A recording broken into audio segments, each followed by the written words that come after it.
Prime Minister Lawrence Wong says Singapore is fighting financial crime by understanding the latest trends and developing tools to detect such activities early. To further enhance its anti-money laundering regime, the country has also come up with a strategy to recover and to deal with illicit funds and assets. Jeraldine Yap tells us more.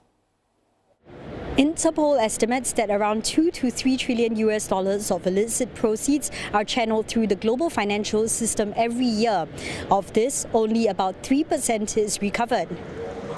At a plenary session of Global Money Laundering and Terrorism Financing Watchdog Financial Action Task Force, Singapore Prime Minister and Finance Minister Lawrence Wong says asset recovery is a priority in Singapore's anti-money laundering regime.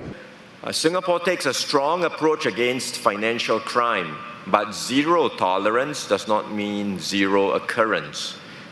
Even the most stringent anti-money laundering regimes can be circumvented by determined criminals who will continuously search for gaps to exploit. It is also important that our measures are not overzealous and do not unnecessarily stifle legitimate activities and investments.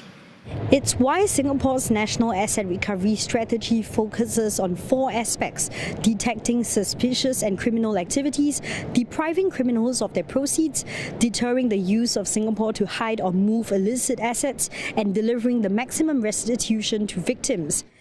Since 2019, Singapore has seized $6 billion linked to criminal and money laundering activities. Of this, about $416 million has been returned to victims, while another $1 billion has been forfeited to the state.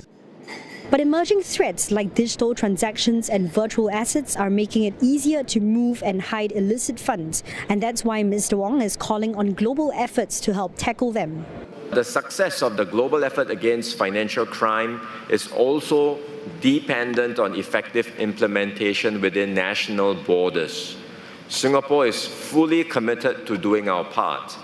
As an international financial and business hub, we recognize that we face greater money laundering and terrorism financing risk, but we are determined to do what is needed to respond to this risk and to safeguard our reputation as a trusted financial center. He adds that the lessons learned from the $3 billion money laundering case will help to strengthen Singapore's regulations and enforcement.